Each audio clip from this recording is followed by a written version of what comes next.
하나님 아버지, 오늘 제가 하나님의 말씀을 읽고 묵상할 때 필요한 영의 양식을 주시기 위해 성령님께서 이 시간에 함께해 주시길 간구합니다. 예수님 이름으로 기도합니다. 아멘. 오늘 우리에게 주시는 하나님의 말씀입니다. 백성이 모세가 산에서 내려옴이 더딤을 보고 모여 백성이 아론에게 이르러 말하되, 일어나라, 우리를 위하여 우리를 인도할 신을 만들라. 이 모세 곧 우리를 애굽 땅에서 인도하여 낸 사람은 어찌 되었는지 알지 못함이니라. 아론이 그들에게 이르되, 너희의 아내와 자녀의 귀에서 금고리를 빼어 내게로 가져오라. 모든 백성이 그 귀에서 금고리를 빼어 아론에게로 가져가매. 사랑하는 성도 여러분, 평안하셨습니까? 오늘도 주님께서 주시는 말씀을 통하여 복된 하루를 열어가시기 바랍니다. 오늘 우리에게 주실 하나님의 말씀은 출애굽기 32장 1절에서 3절 말씀입니다. 모세가 이제 시내산에 올라가서 40일 동안 하나님 앞에 성막과 모든 율법의 규례를 받고 있는 동안에 이제 이스라엘 백성들은 그 아래에서 모세를 기다리고 있었습니다. 그것이 이제 32장부터 34장까지 나오는 내용입니다. 그런데 그 기다리다가 이스라엘 백성들이 지쳤습니다. 40일이 돼갔습니다. 아마 일주일, 2주일 이렇게 그 정도 가는 동안은 괜찮았을 것입니다. 중요한 것은 하나님께서 모세를 시내산에 데리고 올라갈 때에 모세가 며칠 있다가 내려올 것이다 라고 말씀을 해주시지 않았다는 것입니다. 아마 확정적으로 40일은 40일, 50일은 50일 이렇게 말씀을 해주시고 모세를 데리고 올라가셨다면 이스라엘 백성들이 그때까지 기다렸을 것입니다. 중요한 것은 이 시간이 길기도 하지만은 하나님이 알려주시지 않은 시간 때문에 이스라엘 백성들이 모세를 기다리는 것이 굉장히 힘이 들었다는 것입니다.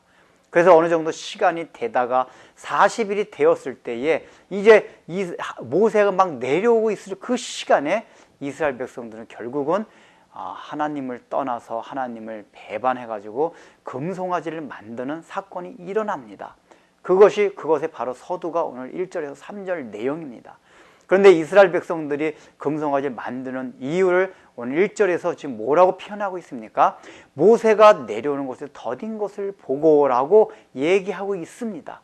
즉 이스라엘 백성들이 생각할 때는 그 40일의 기간이 굉장히 더디게 느껴졌습니다.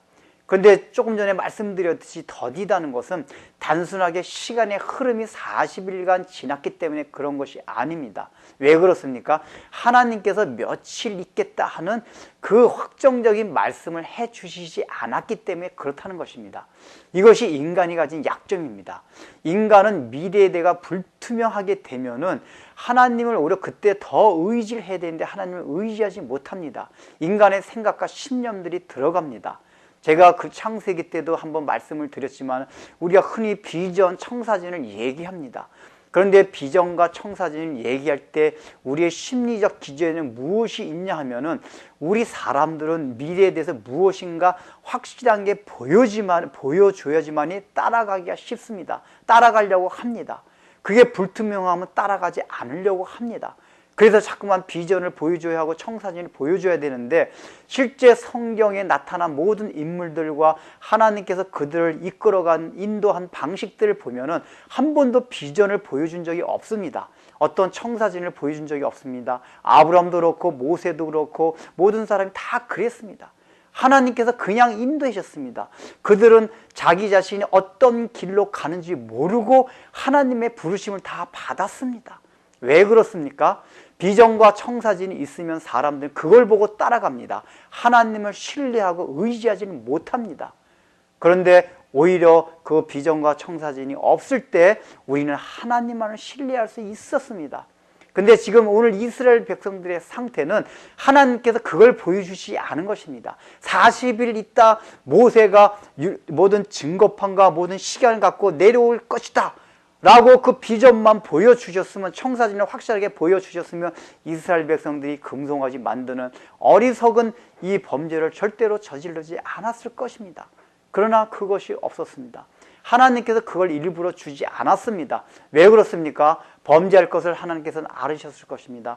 그럼에도 불구하고 주시지 않은 것은 이스라엘 백성들이 그런 것이 보이지 않음에도 불구하고 인내하고 기다리고 하나님만 절대적으로 신뢰하기를 바랬던 것입니다. 그런데 이스라엘 백성이 그것을 못한 것입니다. 사울 왕도 이런 데 있어서 실수를 하지 않았습니까?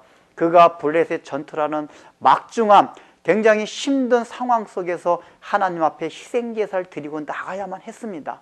그런 상황 속에서 사무엘이 일찍 오질 않았습니다. 그것이 하나님의 섭리였습니다.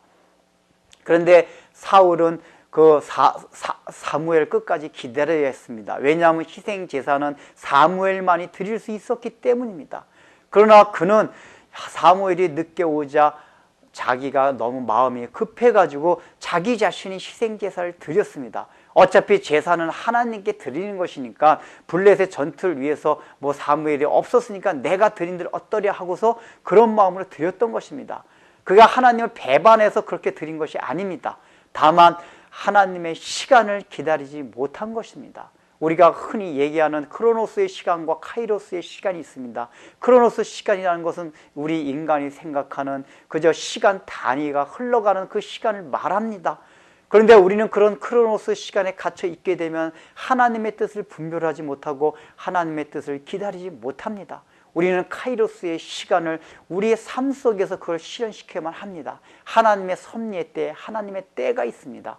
그것을 기다릴 수 있는 인내가 있어야지만이 우리는 날마다 하나님과 동행할 수 있고 하나님의 뜻을 그대로 순종해 나갈 수가 있습니다. 어떻게 보면은 하나님께서 이렇게 카이로스의 시간을 주시고 우리에게 어떤 미래에 대해서 확실하게 보여주지 않는 것들이 그런 인내를 기르게 하기 위한 하나님의 어떤 교육 방식일 수도 있습니다. 왜 그렇습니까? 하나님의 속성이 인내가 있기 때문입니다. 하나님의 속성 가운데 인내가 없었더라면 우리는 벌써 다 지옥에 갔을 것입니다. 한 명도 살아남지 못했을 것입니다. 그런 하나님의 인내라는 속성이 있기 때문에 우리가 구원받고 아직까지 죄를 짓고 있음에도 불구하고 하나님께서 계속 우리를 이끌어 가시는 겁니다. 그렇다면 하나님께서 하나님의 장성한 인격에까지 우리를 이끌어 가시기 이한다면 반드시 우리로 하여금 그 더딘 가운데 인내하고 참는 것을 우리로 하여금 분명히 기르게 하실 것입니다.